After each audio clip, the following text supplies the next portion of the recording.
عليكم الحمد لله رب العالمين وأفضل الصلاة وأتم التسليم على سيد الأولين والآخرين نبينا محمد وعلى آله وصحبه أجمعين أما بعد সম্মানিত দর্শক শ্রোতা, করোনা ভাইরাসের প্রেক্ষিতে বাংলাদেশে অনেক গুজব ছড়িয়েছে। বিশেষ করে গতকাল রাতে সোশ্যাল মিডিয়ায় গুজবের যে সয়লাব আমরা দেখেছি, তাতে যে কোনো বুদ্ধশক্তি সম্পন্ন মানুষের পক্ষে শঙ্কিত হওয়া ছাড়া আর কোনো উপায় নেই। এই গুজব যে মিথ্যা, সেটিকে প্রমাণ করতে গিয়ে অনেকের বেগ পেতে হয়েছে।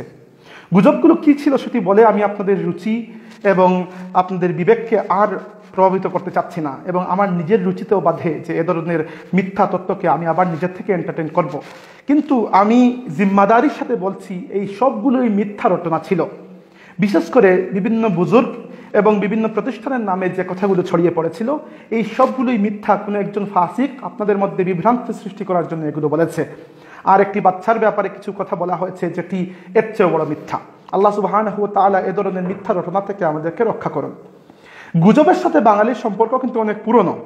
যে কোনো পরিস্থিতিতে গুজব ছড়িয়ে আমরা মজা নিতে খুব পছন্দ করি, কিন্তু খেয়াল করি না যে এটি ইসলামের শিক্ষার সম্পূর্ণ বিপরীত।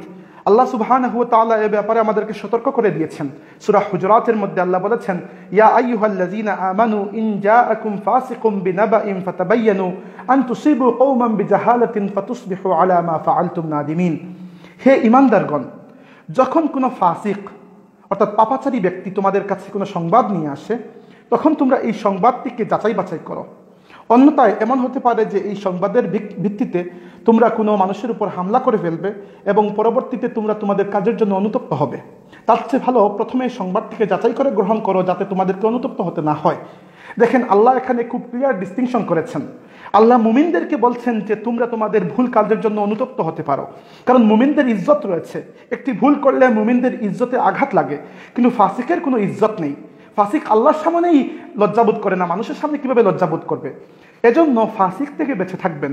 এই গুজবগুলো যারা ছড়িয়েছে, যে কোনো বুজুর্গের নামে, যে কোনো প্রতিষ্ঠানের নামে, যে কোনো বাচ্চার কথা বলে, এই সবই হচ্ছে মিথ্যা রটনা।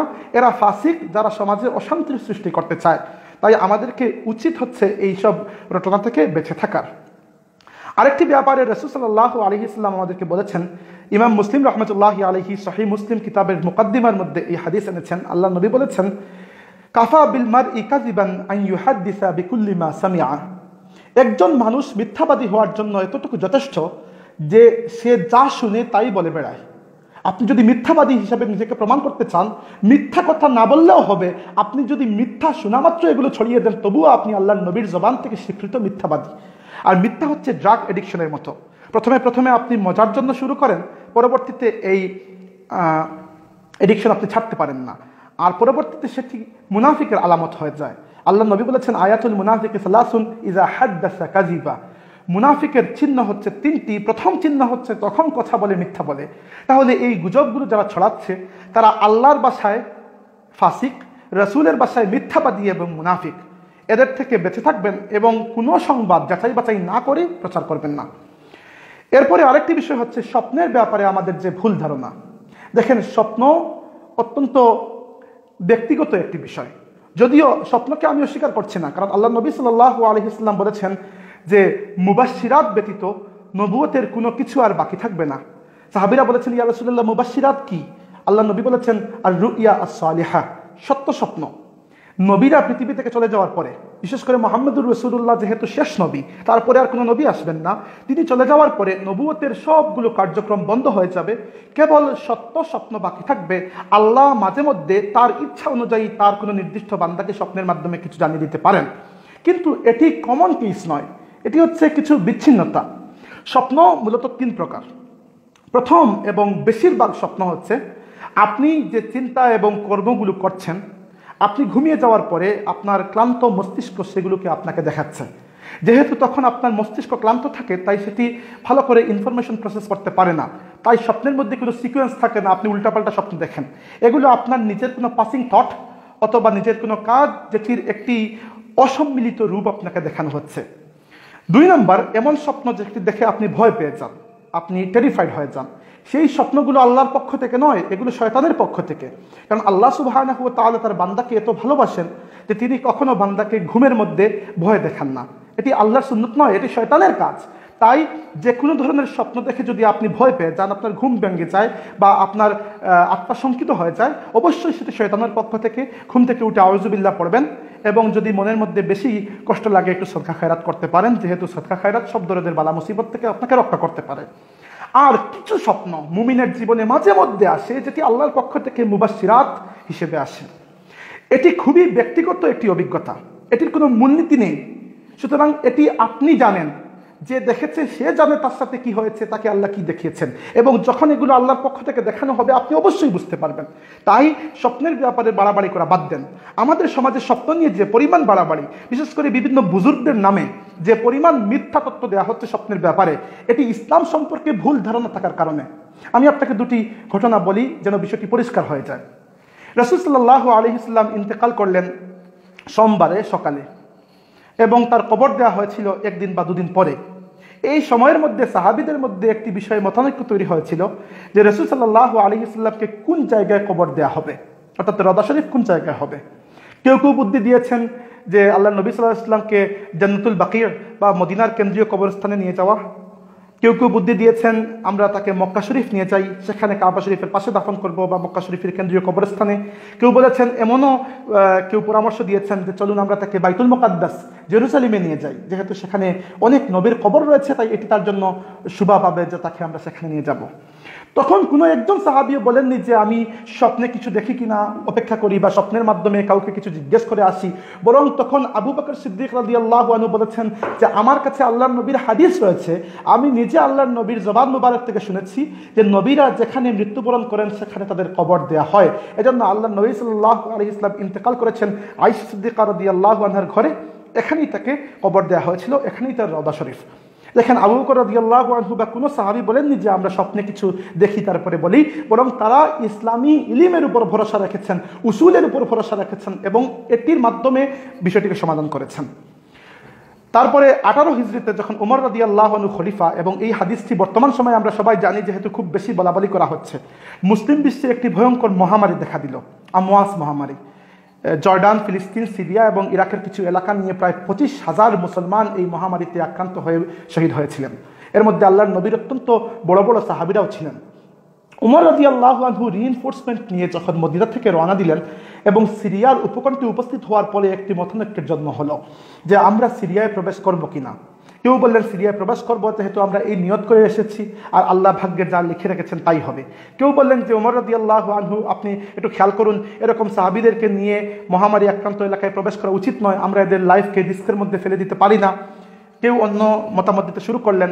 তখন আল্লাহর নবীর একজন মান্যবর সাহাবী আব্দুর রহমান ইবনে আউফ রাদিয়াল্লাহু আনহু বললেন যে আমি আল্লাহর নবীর জবান থেকে শুনেছি রাসূল সাল্লাল্লাহু আলাইহি ওয়াসাল্লাম মহামারী আক্রান্ত এলাকায় প্রবেশ করতে, এবং যদি আমরা সেই এলাকায় থাকি তাহলে বের হতে নিষেধ করেছেন অন্যের সুস্বাস্থ্য বিবেচনায়।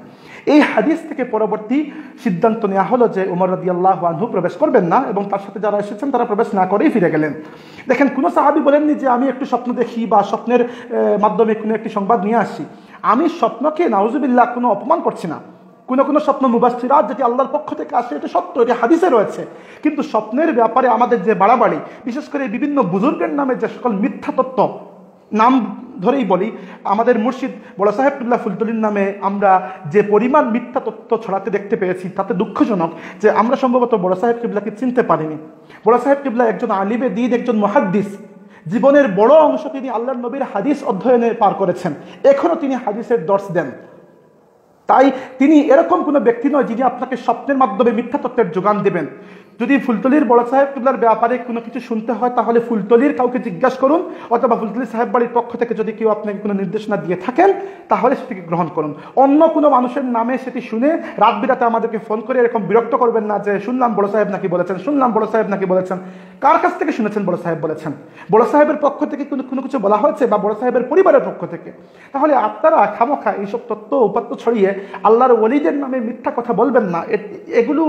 এগুলো মুনাফিকের লক্ষণ। আল্লাহ নবী বলেছেন যে মুনাফিকের আলামত 3টি। প্রথম আলামত হচ্ছে যে কথাই বলে মিথ্যা বলে। তাহলে এই বিষয়টি খেয়াল রাখবেন আপনারা। আর আরেকটি বিষয় হচ্ছে আমাদের মধ্যে গুজবের ব্যাপারে আরেক ধরনের গুজব লক্ষ্য করা যায় যে বিভিন্ন সময় বিভিন্ন আয়াত লিখে বা কালিমা তাইয়্যিবা লিখে কেউ মেসেঞ্জার বা হোয়াটসঅ্যাপে এটি ফরওয়ার্ড করেন এবং বলেন এই কথাটি 10 জনের কাছে পৌঁছে দিলে 10 দিনের মধ্যে আপনি একটি ভালো সংবাদ শুনতে পাবেন। দেখেন, ভালো সংবাদ যদি শুনতে পাবেন, সেই ভালোটি আসে আল্লাহর পক্ষ থেকে। ছোটকালে মক্তবে পড়েননি ইমানে মুফাসসাল ওয়াল কদরি খাইরিহি ওয়া শাররিহি মিনাল্লাহি তাআলা, তাকদীর এবং এর ভালো মন্দ সবই আসে আল্লাহর পক্ষ থেকে। তাহলে আপনি যাকে ভালো কিছু পাওয়ার ওয়াদা করছেন, সেই ভালোটি দেওয়ার দায়িত্ব তো আল্লাহর।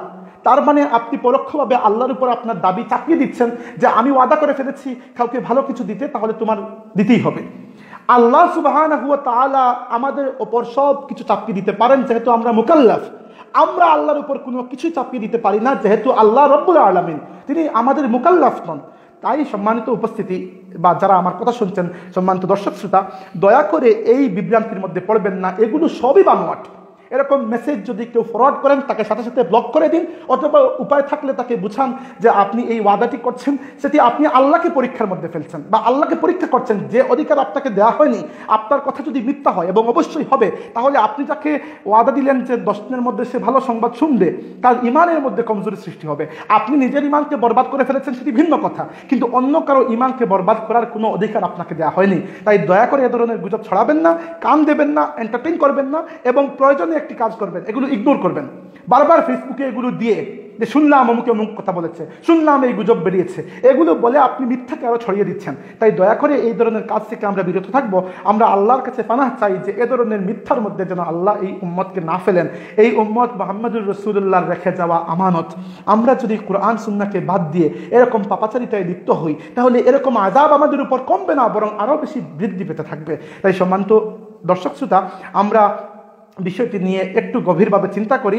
আজকের পর থেকে যেন আমরা কোনো বুজুর্গ, কোনো প্রতিষ্ঠান, কোনো ভ্রান্ত, কোনো বাচ্চা হোক আর বৃদ্ধ হোক, যেই হোক না কেন, যদি কোনো গুজব ছড়ায়, আমরা যে জিনিসটিকে একেবারে টোটালি ইগনোর করে ফেলি এবং ঘরোয়া পরিবেশে আমাদের ঘরের মানুষকে এটি বুঝাই যে এটি গুজব, এতে কান দেওয়ার কিছুই নেই। আল্লাহ সুবহানাহু ওয়া তাআলা যা লিখে রেখেছেন সেটাই হবে। আমাদেরকে সতর্ক থাকা প্রয়োজন। আল্লাহ সুবহানাহু ওয়া তাআলা যেন এই বুঝ শক্তিটুকু আমাদেরকে দান করুন। আসসালামু আলাইকুম ওয়া রাহমাতুল্লাহি ওয়া বারাকাতুহু।